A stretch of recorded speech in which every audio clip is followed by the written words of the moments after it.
Llévame a donde vas.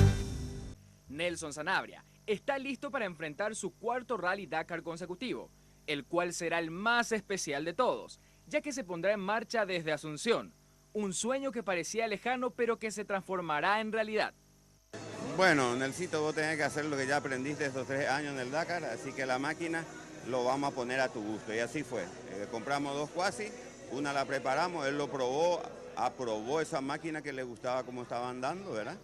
Y para eso nos dedicamos un buen tiempo, lo desarrollamos y lo probamos y eso mismo ahora lo armamos de la manera que él lo sintió a gusto. Así que esa es mi satisfacción, que hemos logrado que él esté conforme con la máquina que armamos. Y este lindo pueblo paraguayo que nos va a apoyar. Bueno, siempre los 365 días del año son para mí el Dakar. Me preparo el día a día, es mi propósito de vida. Qué mejor que largar del país.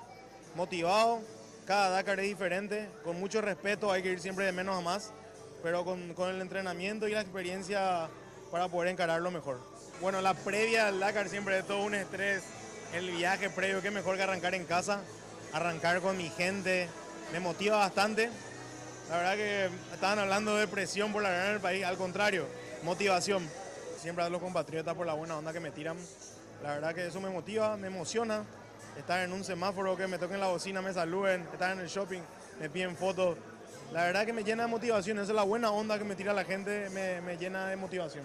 El Rally Dakar 2017, Paraguay, Argentina, Bolivia, se pondrá en marcha el próximo 1 de enero desde Asunción y tras 13 días de carrera y más de 9.000 kilómetros de recorrido, finalizará en Buenos Aires el 14 de enero. Llévame a donde vas.